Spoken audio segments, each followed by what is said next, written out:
Chapter 36. The Glory and the Dream. On the morning when the final results of all the examinations were to be posted on the bulletin board at Queen's, Anne and Jane walked down the street together. Jane was smiling and happy examinations were over. And she was comfortably sure she had made a pass. At least further considerations troubled Jane. Not at all, she had no soaring ambitions. And consequently was not affected with the unrest attendant thereon. For we pay a price for everything we get or take in this world. And although ambitions are well worth having, they are not to be cheaply won, but exact their dues of work and self-denial, anxiety and discouragement. Anne was pale and quiet. In 10 more minutes, she would know who had won the medal and who the Avery. Beyond those 10 minutes there did not seem, just then, to be anything worth being called time. "Of course you'll win one of them anyhow," said Jane, who couldn't understand how the faculty could be so unfair as to order it otherwise. "I have no hope of the Avery," said Anne. "Everybody says Emily Clay will win it, and I'm not going to march up to that bulletin board and look at it before everybody. I haven't the moral courage. I'm going straight to the girls' dressing room. You must read the announcements and then come and tell me, Jane. And I implore you in the name of our old friendship, to do it as quickly as possible. If I have failed, just say so, without trying to break it gently, and whatever you do, don't sympathize with me.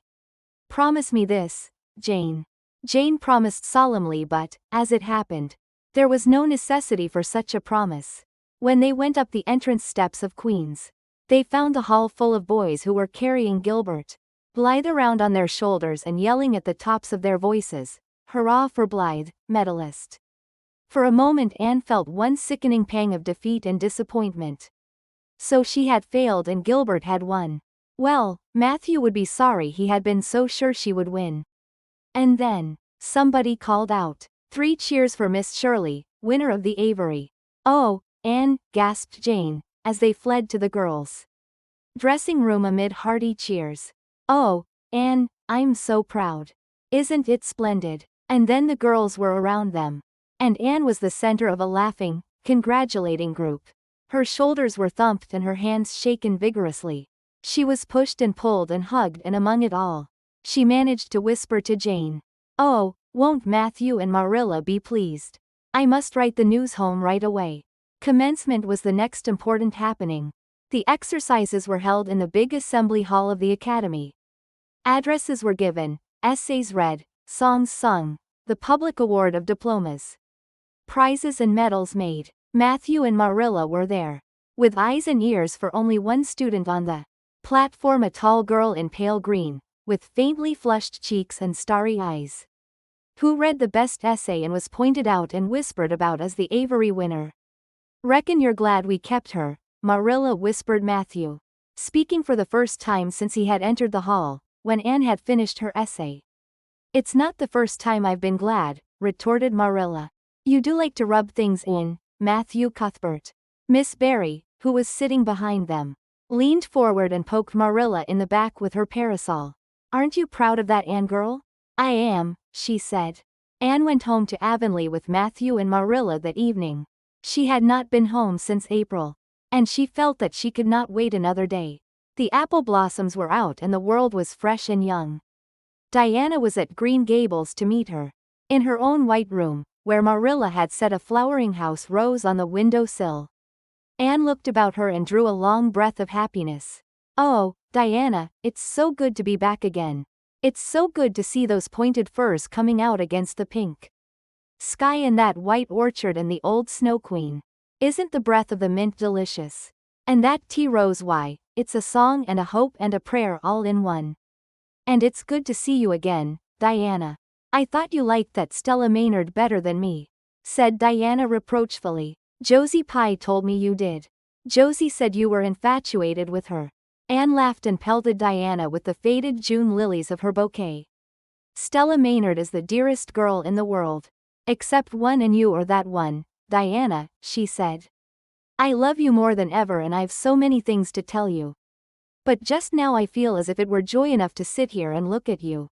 I'm tired, I think tired of being studious and ambitious. I mean to spend at least 2 hours tomorrow lying out in the orchard grass, thinking of absolutely nothing. You've done splendidly, Anne. I suppose you won't be teaching now that you've won the Avery. No, I'm going to Redmond in September. Doesn't it seem wonderful? I'll have a brand new stock of ambition laid in by that time. After 3 glorious, golden months of vacation, Jane and Ruby are going to teach. Isn't it splendid to think we all got through? Even to Moody Spurgeon and Josie Pye. The Newbridge trustees have offered Jane their school already, said Diana. Gilbert Blythe is going to teach, too. He has to. His father can't afford to send him to college next year, after all. So he means to earn his own way through. I expect he'll get the school here if Miss Ames decides to leave.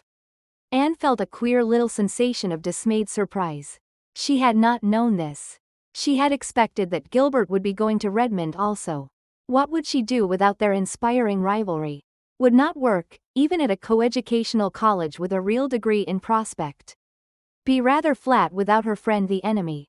The next morning at breakfast, it suddenly struck Anne that Matthew was not looking well. Surely he was much grayer than he had been a year before. Marilla, she said hesitatingly when he had gone out, is Matthew quite well? No, he isn't, said Marilla in a troubled tone. He's had some real bad spells with his heart this spring. And he won't spare himself a mite. I've been real worried about him, but he's some better this while back and we've got a good hired man. So I'm hoping he'll kind of rest and pick up. Maybe he will now you're home. You always cheer him up. Anne leaned across the table and took Marilla's face in her hands. You are not looking as well yourself as I'd like to see you, Marilla. You look tired. I'm afraid you've been working too hard. You must take a rest, now that I'm home. I'm just going to take this one day off to visit all the dear old spots and hunt up my old dreams. And then it will be your turn to be lazy while I do the work. Marilla smiled affectionately at her girl. It's not the work, it's my head. I've a pain so often now behind my eyes. Dr. Spencer's been fussing with glasses, but they don't do me any good. There is a distinguished oculist coming to the island the last of June. And the doctor says I must see him. I guess I'll have to. I can't read or sew with any comfort now. Well, Anne, you've done real well at Queen's, I must say. To take first-class license in 1 year and win the Avery scholarship, well, Mrs. Lynde says pride goes before a fall. And she doesn't believe in the higher education of women at all. She says it unfits them for woman's true sphere. I don't believe a word of it. Speaking of Rachel reminds me, did you hear anything about the Abbey Bank lately, Anne?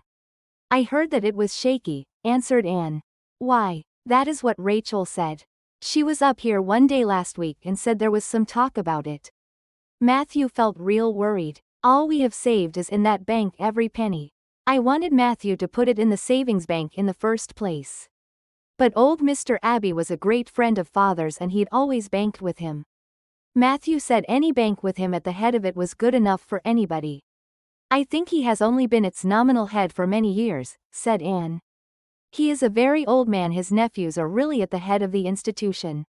Well, when Rachel told us that, I wanted Matthew to draw our money right out. And he said he'd think of it. But Mr. Russell told him yesterday that the bank was all right. Anne had her good day in the companionship of the outdoor world. She never forgot that day. It was so bright and golden and fair. So free from shadow and so lavish of blossom. Anne spent some of its rich hours in the orchard.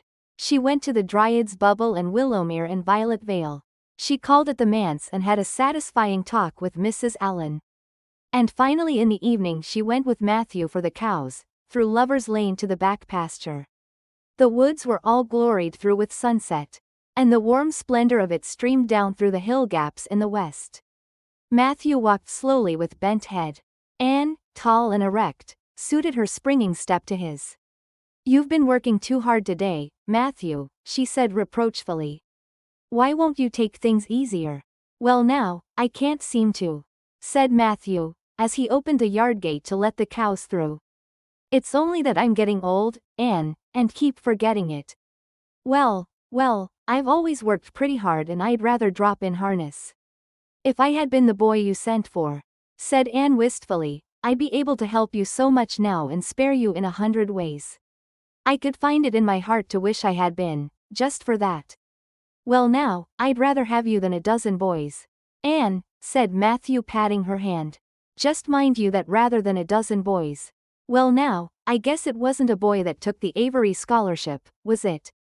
It was a girl, my girl that I'm proud of. He smiled his shy smile at her as he went into the yard. Anne took the memory of it with her when she went to her room that night and sat for a long while at her open window, thinking of the past and dreaming of the future. Outside, the Snow Queen was mistily white in the moonshine. The frogs were singing in the marsh beyond Orchard Slope. Anne always remembered the silvery, peaceful beauty and fragrant calm of that night. It was the last night before sorrow touched her life, and no life is ever quite the same again when once that cold, sanctifying touch has been laid upon it.